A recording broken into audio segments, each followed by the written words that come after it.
Last वाला जो vlog गया है उसमें मैंने इवनिंग के टाइम पे गाजर ग्रेट करके भून ली थी, इसी कढ़ाई में आपके साथ शेयर भी किया था।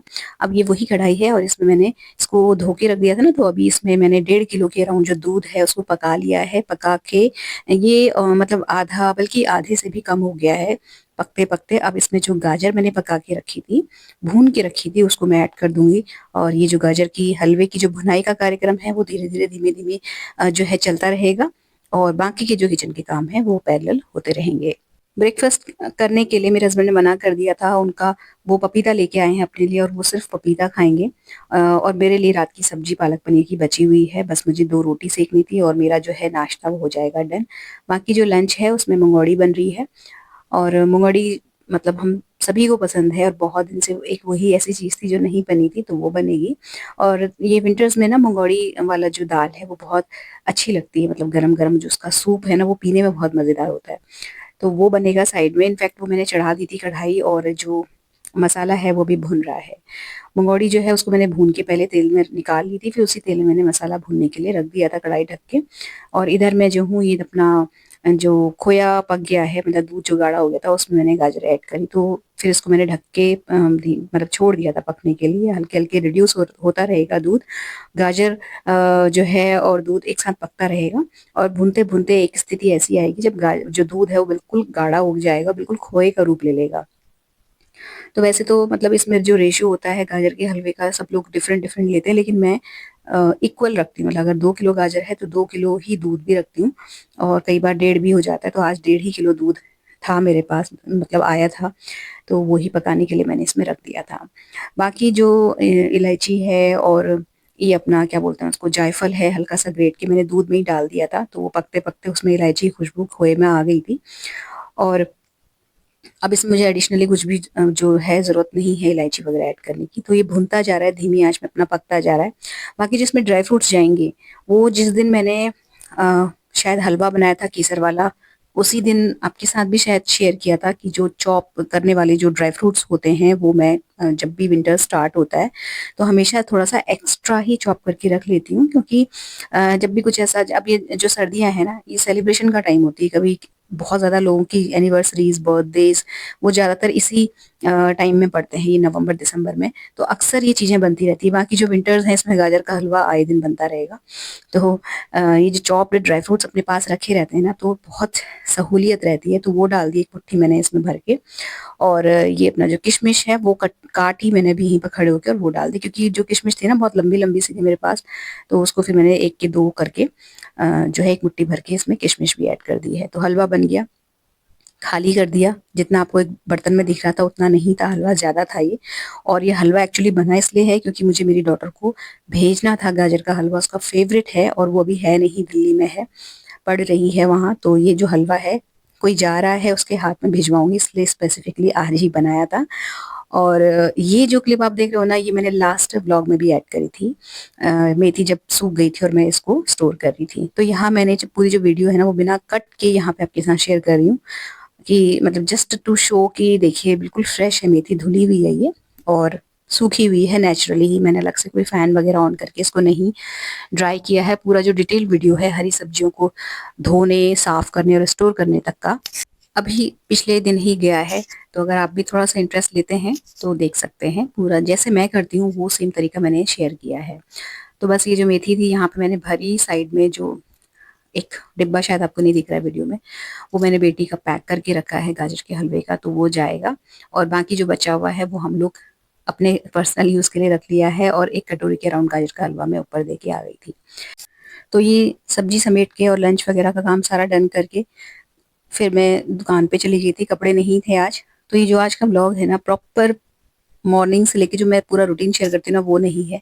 कुछ-कुछ क्लिप्स मैंने इसमें ऐड करी हैं, कुछ-कुछ आपके लोगों की रिक्वेस्ट पे, और कुछ ऐसी जो थोड़ा-सा ज़रूरी लगी मुझे वो। तो जब मैं शॉप से आई थी ना, तो आज का दिन जो था मैंने डिसाइड करके रखा था, थोड़ा-सा जो मेरा रूम है अपना, उसको ठीक से मुझे थोड़ा करना है, क्योंकि बहुत ज़्यादा फैल गया है इस बीच में शादी-वादी के चक्कर में। और हमेशा मतलब कई बार बेड बॉक्स खुलता था, कोई कपड़ा खींचा जाता था उसमें से, फिर वो बंद होता था, फिर कोई कपड़ा खींचा जाता था, फिर वो बंद होता था। इस चक्कर में ना बेड बॉक्स के अंदर अलमारी प्लस पूरा का पूरा रूम, ड्रेसिंग टेबल, सब कुछ ज़बरदस्त मैस मचा हुआ है, और वो सब मुझे क्लीन करना है। क्योंकि होता ये है ना कि जब बहुत ज़्यादा फैल जाती हैं चीज़ें ना, तो काम करने में थोड़ा-सा सहूलियत नहीं लगती है। ये लगता है कि पहले ये सब चीज़ें समेट लूँ, उसके बाद काम करते भी बनता है। और मतलब मुझे तो पर्सनली ये लगता है कि अगर थोड़ा-सा साफ-सफाई जिस जगह आप रह रहे हो ना, उस एरिया को थोड़ा-सा क्लीन करके, थोड़ा-सा क्लटर उसका खत्म करके रखो, तो काम जो है ना थोड़े-से एक तो हल्के लगते हैं, काम करने में मन भी लगता है और समझ में भी आती है कि मतलब एग्ज़ैक्टली आपको अपना दिन कैसे प्लान करना है। तो वो मुझे करना था ना, तो जब मैं शॉप से आई थी तो जब चाय-वाय पी के मैं उसी काम पे लगी। पहले मैंने अपनी पूरी अलमारी सही करी और जो अलमारी में जल्दी-जल्दी में जो सामान जो बेड के अंदर का था वो मैं मतलब उस टाइम पे इतना जल्दी में रहती थी कि पूरा टाइम जो है एक तरीके से अलमारी में मैं ठूँस देती थी और फिर नेक्स्ट डे के कपड़े जो हैं वो निकालने रहते थे। तो उस चक्कर में ना ड्रेसिंग टेबल से लेके अलमारी, बेड बॉक्स सब कुछ भयंकर तरीके से फैला हुआ है, तो वो मुझे अरेंज करना था। तो सबसे पहले जो किया बेड बॉक्स को खोल के थोड़ा बहुत उसको ठीक किया। चीज़ें उसमें अलमारी से निकाल के जो अंदर की थी बेड बॉक्स के अंदर की उसके अंदर अच्छे से तहा के रखी। फिर अलमारी सही करी, थोड़ा-सा ज़्यादा ठंड वाले जो कपड़े हैं वो आगे निकाल के रखे, कम ठंडे वाले जो कपड़े हैं वो पीछे को रखे, क्योंकि अलमारी जो है ना जगह कपड़े जाड़ों की बहुत जगह घेरते हैं। और आप कितनी भी अलमारियाँ कितनी भी स्पेस बना लो ना, अगर आप कायदे से कपड़े नहीं रखोगे तो आपके लिए कितनी भी अलमारियाँ हो, कितना भी स्पेस हो, कम ही पड़ने वाला है।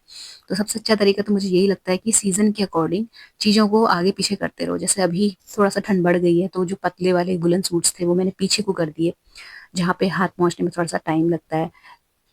और जो मोटे वाले थे या जो स्वेटशर्ट्स ऐसी थी जो ज़्यादा वूलन है, ज़्यादा गर्म है, शॉल्स वगैरह उनको आगे की ओर शिफ्ट कर दिया है। और वैसे भी देखिए हमें हफ्ता 10 दिन में अपनी अलमारियों को ठीक-ठाक करना ही पड़ता है, क्योंकि जल्दीबाजी में कपड़े निकालो तो खराब हो ही जाती हैं अलमारियाँ। तो और इतने ही टाइम में जो है सीज़न भी थोड़ा-थोड़ा करके हल्का-हल्का चेंज होता रहता है। गर्मियाँ होती हैं तो कंपैरेटिवली गर्मियाँ बढ़ती जाती हैं, ठंड है तो ठंड बढ़ती जाती है, तो उस हिसाब से कपड़े आगे-पीछे कर लो। वो ज़्यादा सही लगता है मुझे, बजाए कि कपड़ों के लिए अलग से स्पेस बनाओ या अलग से अलमारी खरीदो।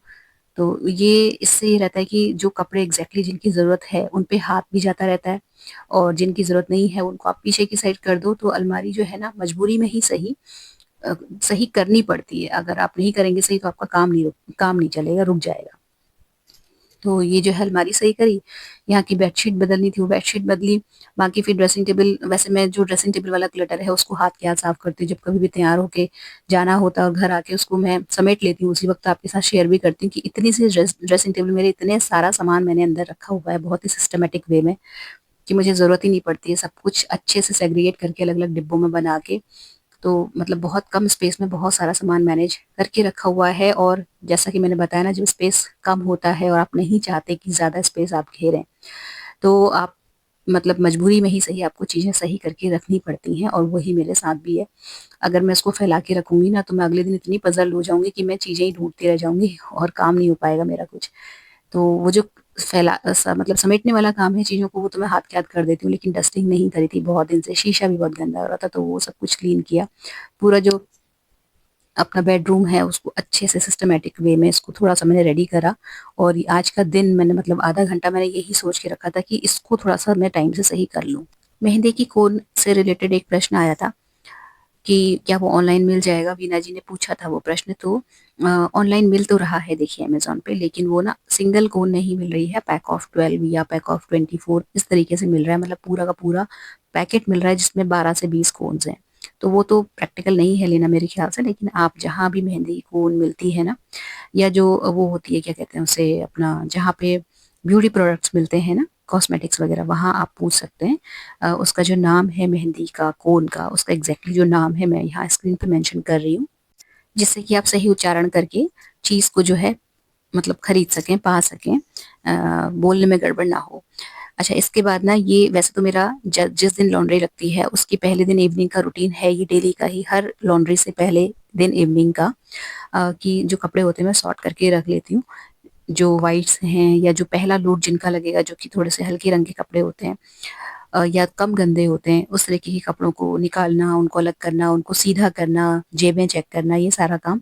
और जो सेकंड लोड में कपड़े लगेंगे कंपैरेटिवली डार्क कलर के या थोड़े ज़्यादा गंदे जो होते हैं, उनको अलग करना। तो सुबह जो ये जो टाइम अभी जा रहा है ना 5-7 मिनट का, वो बच जाता है। बस गर्म पानी जो है मैं वॉशिंग मशीन में भरती हूँ और पहला जो लोड है वो लगा देती हूँ फटाफट से डिटर्जेंट डाल के। तो मतलब थोड़ी सहूलियत रहती है, नहीं तो सुबह कई बार ऐसा रहता है ना कि मैं वॉक पे जाती हूँ, लेकिन कई बार मेरे हस्बैंड नहीं जाते हैं, तो वो खटर-पटर होती है और वो जो है आप तो नहीं जा रहे, लेकिन दूसरे की नींद जो है वो खराब हो रही है। तो इसलिए भी मैं ये सारे काम जो है इवनिंग में करके रख लेती हूँ। एक और प्रश्न आया था उनका कहना था, मुझे एग्जैक्टली उनका नाम ध्यान नहीं आ रहा, लेकिन मुझे कमेंट याद है, वो कह रहे थे कि उनको जीन्स पहनी है लेकिन कंफर्टेबल फील नहीं करती हैं, या शायद उनको थोड़ा सा डाउट है कुछ। तो ये ना देखिए वाइड लेग जीन्स आजकल चली हुई है, ट्रेंड में भी है। और वैसे भी अगर आप थोड़े से बल्की साइड है आपका जो फिगर, तो भी आप इसको पहन सकते हैं। मैं इसलिए आपको यहाँ पे पहन के स्पेसिफिकली दिखा रही हूँ। मेरी बेटी की जीन्स है। अब आजकल बच्चों में यही चला हुआ है, ढीला ढाला वाला फैशन, कोरियन फैशन से इन्फ्लुएंस्ड। लेकिन ये ना हम लोगों के लिए भी बहुत अच्छा है। तो थोड़ा बहुत तो मेरा टमी भी है ही, ऐसा नहीं है कि बिल्कुल फ्लैट है बच्चों की तरह, ऐसा नहीं है। हल्का हल्का टमी है। लेकिन ये जो होती है ना इस तरीके की जो वाइड लेग जीन्स जिसको कहते हैं, थोड़ी सी ढीली ढीली, थोड़ी सी चौड़े मोहरी वाली, ये पहन के आप कंफर्टेबल भी फील करेंगे, कॉन्फिडेंट भी फील करेंगे। पहन के मैं आपको इसलिए एग्जैक्टली दिखा रही हूँ, मुझे जाना कहीं नहीं था, लेकिन मैंने जस्ट कि मतलब अगर आपको किसी भी तरीके का डाउट है ना, तो आप ये वाली जीन्स पहन सकते हैं। ये हमेशा अच्छी लगती है, हमेशा स्टाइलिश लगती है और हमेशा कंफर्टेबल रहती है।